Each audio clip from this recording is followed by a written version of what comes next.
This is like a video confessional, isn't it?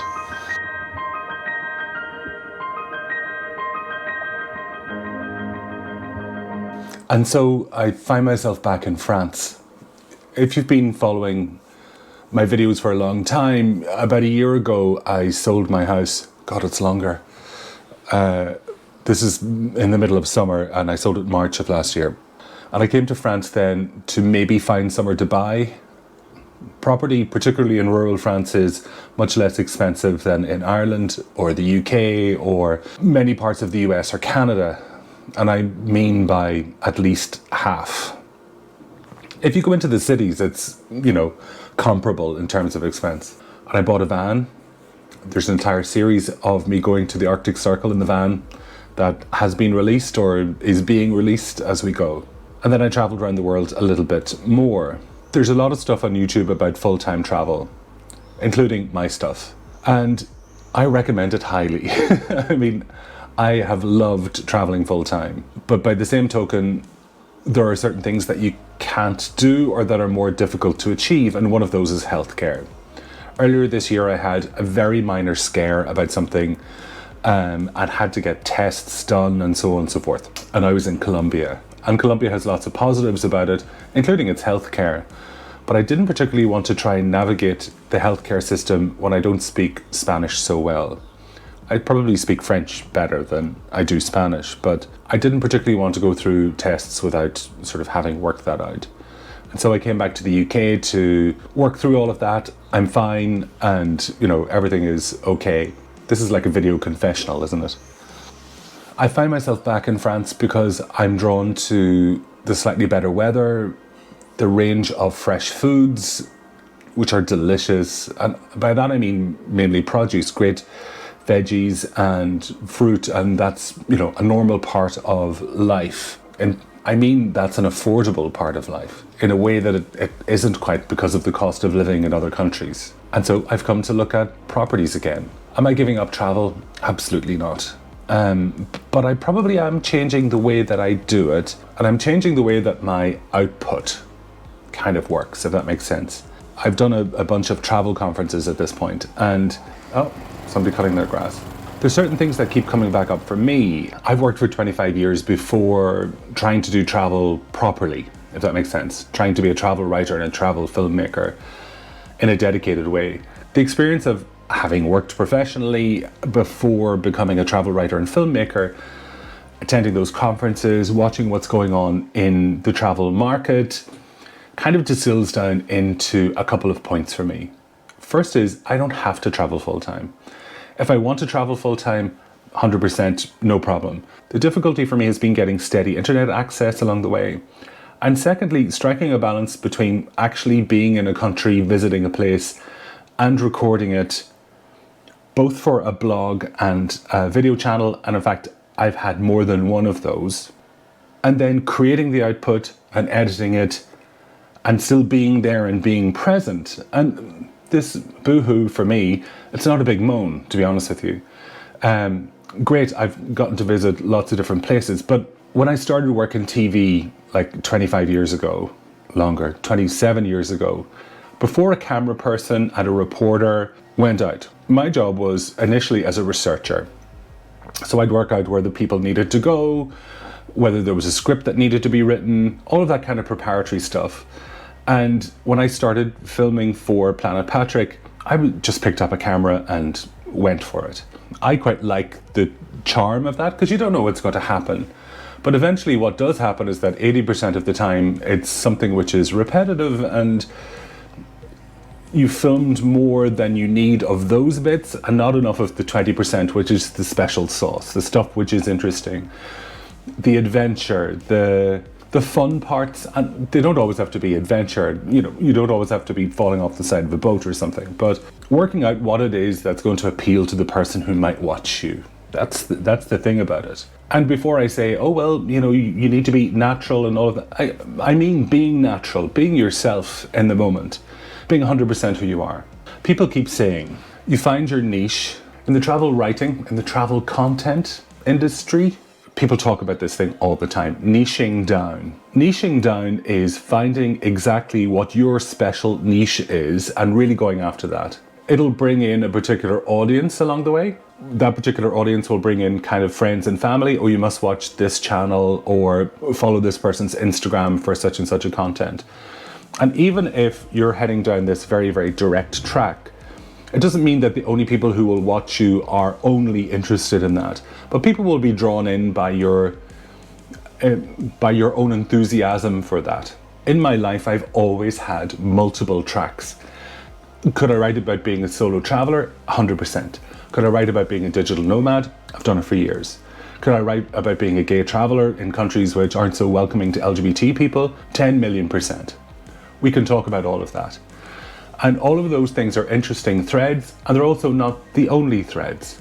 And my reticence has been, if I only talk about solo travel, people who are married or people who have families aren't going to be interested in my content. But that's bonkers. One of my most popular types of videos are those where I go on ferries, and it's often families who are going on ferries with their car or caravan or camper van and kids and dogs and all of that kind of good stuff. I think I've been ruling out some of my own stuff. I'm like, if I only talk about visiting a place as a gay person, then it's going to be talking about the places to go out, or it's going to be talking about gay-friendly restaurants. 9 times out of 10, I go to the same restaurant as somebody else and I'm not there waving a pride flag. Sometimes I am, but I'm both of those people. So I think it's okay for me to talk about each of these things in places that I'm going to where it's appropriate. So I'm in Bergerac in France at the moment. I have the perspective of being a solo traveler, the perspective of being a gay person traveling, and the perspective of being a digital nomad. I think it's okay for me to mention all of those things and not worry that I'm excluding anybody, but that through talking about my own experience that people feel included, because all of us have our own stuff.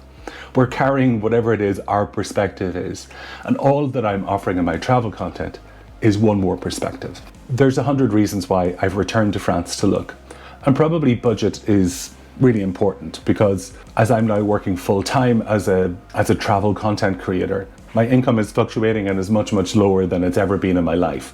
But I feel much more fulfilled doing this. I want to continue doing this. I've had and continue to have a very rich life. And I don't mean rich financially. That's not my motivator at all. I really wouldn't be doing this. But in my life, I've been lucky enough to visit 55 countries. That's what I want to share with you, is that experience, the richness of that experience, and to create ways in which we can share with one another great ways to travel, fun ways to travel, how to get under the skin of a place. And so here I am in France looking at properties. I'm looking in 2 different countries.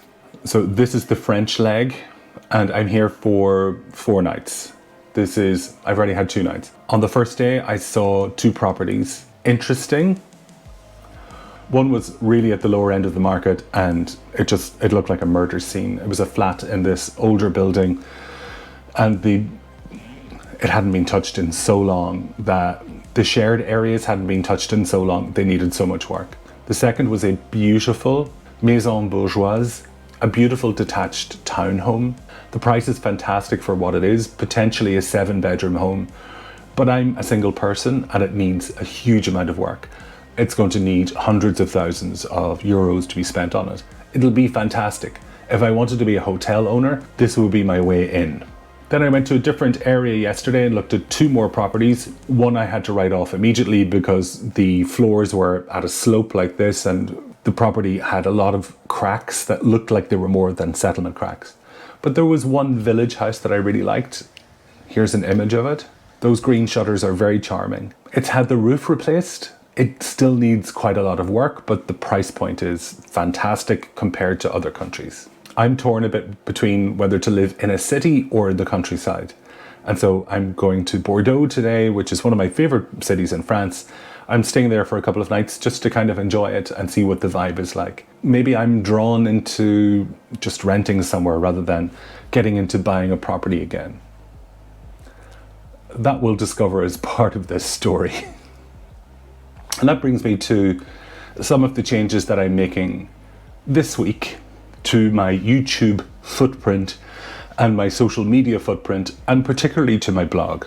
I'm mentioning the blog a lot for another thing that I've been hearing about at travel conferences, which is that something like TikTok or Instagram or YouTube is a platform.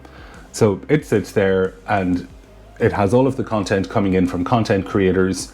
But you know what? YouTube could be gone in 10 years or it could be something completely different. We've seen the rise and fall of a bunch of different formats. Facebook really has become more niche for older users. Twitter has become an absolute bin fire, if it's even still around at the time that I put this video out. If we depend on platforms for our income or to be able to create influence in the travel industry, then we're kind of lost. Because the thing which is special about what travel content creators do is that it's their perspective, it's my perspective.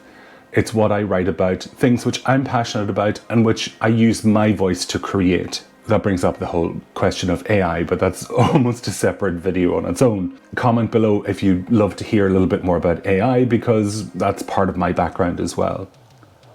To come back to the point, I think I've spread some of the content that I do a little bit thin because I've felt at risk of excluding various groups of people who might want to watch my content. And the fact of the matter is, I just need to show up and be me. It's not that I'm hiding any part of me, but I was creating sort of lanes for people to be able to come and find. For example, I've had this channel called Nomadic Master that I keep intending to get to, and I filmed a bunch of stuff for it, which is about what it's like to live life on the road in different locations. So there are people who have their YouTube channels or their websites which only do that. And it makes it very easy for something like Google search bots to find that content. And that's really the point of what I've tried to do with all of these sort of different channels, is to make myself present for the algorithm to find. And at the end of the day, I don't think that's ever going to be perfect. I think I just need to put out the content that's interesting to me, hope that it's interesting to you. And if this video or that blog post isn't the one for you, that you scoot on past it, but that you come back for the one which is interesting. The point of all of that is that I'm distilling any presence that I've had on the platforms into just one name, which is Planet Patrick. The point I'm trying to get across here is that instead of having these various outputs, which to get really right is a full-time job, one YouTube channel, one Instagram, one TikTok, and one blog. The point I want to make about platforms and blogs is that a blog is entirely your own creation, my own creation. The content that I create is my content.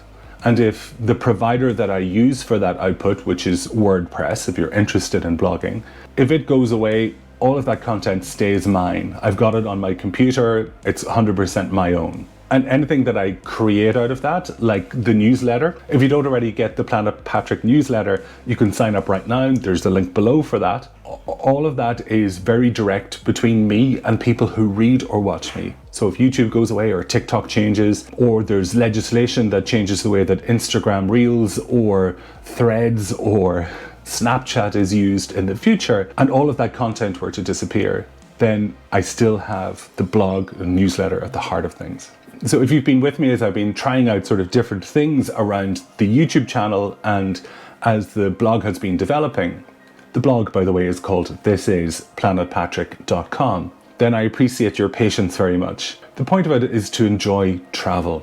I want to help you to travel and to travel better and to have more fun whenever you go on your journeys. From the planning process to the anticipation of going to actually enjoying yourself when you're there.